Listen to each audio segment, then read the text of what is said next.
निदानम के इस वीडियो में आप सबका स्वागत है। बहुत दिनों के बाद आपसे फिर मुलाकात हो रही है। तो मित्रों, कुछ विशेष कार्यों से मैं व्यस्त रही तो नहीं आ पाई। खैर, अब से ऐसी गलती मुझसे नहीं होगी, आती रहूँगी मैं जल्दी ही। इस बार मैं एक सीरीज़ फिर से लेकर आपके सामने प्रस्तुत हुई हूँ और कई लोगों से बातचीत जब मैं करती हूँ तो वो ये मुझसे हमेशा प्रश्न करते हैं कि ग्रहों के दुष्प्रभाव उनके जीवन में कैसे उन्हें पता चलेगा कि यहाँ हमें इस ग्रह से कष्ट हो रहा है, कैसे हमें जानकारी प्राप्त होगी, कैसे हम समझेंगे। तो मैंने इस बार इसीलिए ये विचार किया कि मैं इस पर ही एक सीरीज़ बनाती हूँ। तो सबसे पहले आज हम सूर्य के बारे में जानेंगे कि हमारा सूर्य ग्रह अगर ठीक नहीं है तो वो क्यों नहीं है, हमें कैसे पता चलेगा और हम उसे कैसे ठीक करेंगे। इस चीज़ के बारे में हम आज थोड़ी सी बातचीत करेंगे। उसको ठीक करने के उपाय भी आपको मैं बताऊंगी।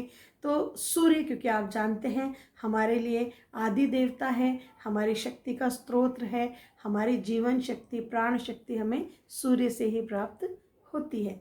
तो सूर्य से जो हमें शक्ति प्राप्त होती है, कहीं ना कहीं उनका तेज भी है, तो तेज हमें मिलता है। कई जगहों पर बहुत ज़्यादा अगर हमारे अंदर मंगल की शक्ति है, हमारे अंदर खुद बहुत ज़्यादा तेज है, तो वो हमें त्रस्त भी करता है। तो ऐसे कई जगह पर सूर्य हमें परेशानी देगा। कैसे पता चलेगा कि हमारा सूर्य जो है वो किस तरीके का है कुंडली में?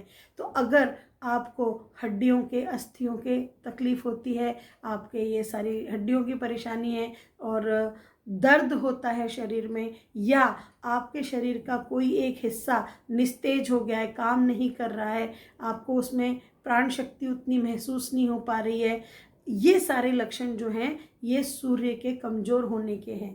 और इसके अलावा अगर आपके और आपके पिता के संबंध अच्छे नहीं हैं, ये भी एक लक्षण है कि आपका सूर्य अच्छा नहीं है।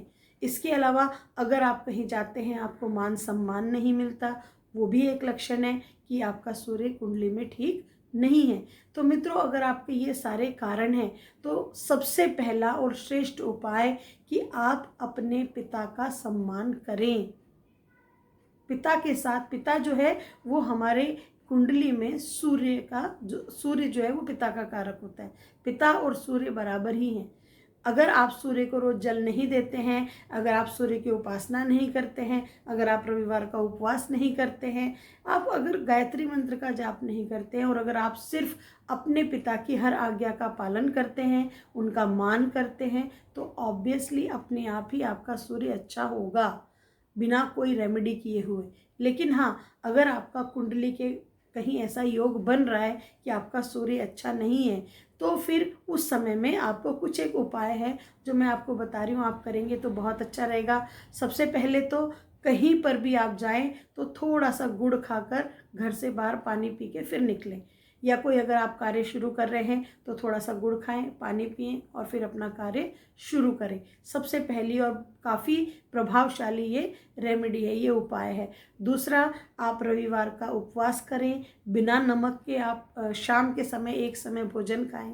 आप आदित्य हृदय स्तोत्र का पाठ कर सकते हैं, आप गायत्री मंत्र का जाप करिए, सुबह जल्दी उठ के पहले आदित्य हृदय स्तोत्र का पाठ करिए, फिर सूर्य को जल चढ़ाइए। तांबे के लोटे में थोड़ा सा गुड़, एक लाल फूल, थोड़ी सी रोली उसमें डालिए और फिर सूर्य को आप जल चढ़ाइए। और जल भी कैसे चढ़ाना है? अपने हाथ सर से ऊपर ले जाके फिर, ताकि उसमें से हमें सूर्य की जो उगती हुई किरणें हैं उसका प्रकाश पानी में से गुजर के हमारे ऊपर आए, ताकि उनकी वो सारी शक्तियाँ, वो सारे ऊर्जा हमें प्राप्त हो।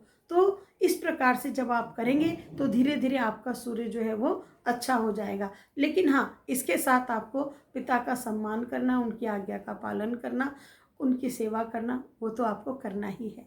तो दोस्तों, इस प्रकार आज हम लोगों ने इस चीज़ के बारे में जाना कि सूर्य ग्रह जो है वो किस तरीके से हमें थोड़ी परेशानी देता है। कुंडली में अगर अच्छा नहीं है तो हम उसके लिए क्या कर सकते हैं, बताई गई रेमेडीज़ आप कीजिए। और बाकी तो आपको पता ही है, आप मुझे कांटेक्ट जब भी करना चाहें आप कर सकते हैं। फ़ोन नंबर्स अवेलेबल है यहाँ पे नीचे डिस्क्रिप्शन बॉक्स में भी सारी जानकारी दी हुई है, आप वहाँ से लीजिए और फिर आप मुझसे बात कर सकते हैं। अगले वीडियो में, अगले एपिसोड में मैं आपके लिए अगले ग्रह चंद्रमा के बारे में लेकर आऊँगी। तब तक के लिए नमस्कार, जय गुरुदेव।